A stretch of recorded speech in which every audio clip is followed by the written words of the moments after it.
So today we will discuss about the conservative cavity preparation and conventional cavity preparation. So basically जो conservative cavity preparation है उसका main M क्या है? उसका main M यही है कि हमें ज़्यादा से ज़्यादा तो उस स्ट्रक्चर को प्रिजर्व करके रखना। सिर्फ जितना ही डैमेज पार्ट है, डैमेज टिश्यू है, उसी को ही रिमूव करना, अनसपोर्ट इनेमल को रिमूव करना और बाकी जितना भी साउंड टूथ स्ट्रक्चर है उसको पूरा प्रिजर्व करके रखना और हमें टूथ की स्ट्रेंथ को मेंटेन करना। ठीक है।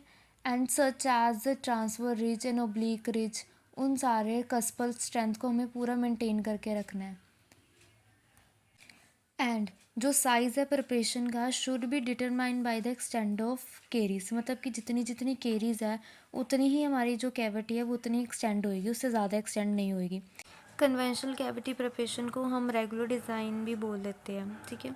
कन्वेंशनल कैविटी प्रिपरेशन हम तब करते हैं जब हमारी जो केरीज है वो ओक्लूजन पिट्स एंड फिशर्स पे इन्वॉल्व हो। ठीक है।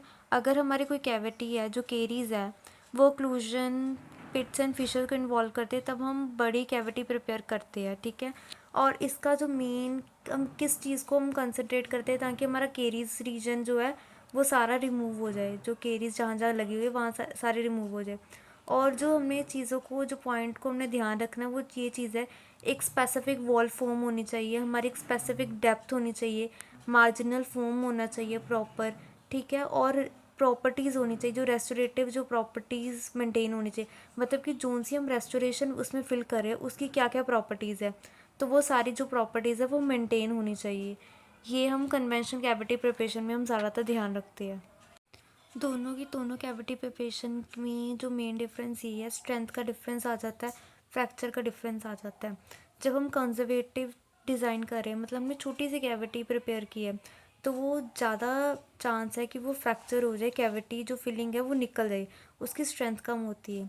जब हम कंजर्वेटिव पूरा डिज़ाइन कर रहे हैं, हम पूरी मैकेनिकली बना रहे हैं, एरिया भी लार्ज है, तो उसमें फ्रैक्चर होने के जो चांसेस है वो बहुत कम है। और जो कैविटी जो फिलिंग हमने की हुई है बहुत ही लॉन्ग टाइम तक चलती है और उसकी स्ट्रेंथ भी जो कैविटी की है ना ज़्यादा होती है। ज़्यादातर हम जब कैविटीज़ जो केरीज देखते हैं हम उसमें हम ज़्यादातर केरीज में हम 55% हम कन्वेंशनल कैविटी प्रिपेयर ही करते हैं पेशेंट में, और कंजर्वेटिव जो डिज़ाइन है वो 45% केसेस में हम करते हैं।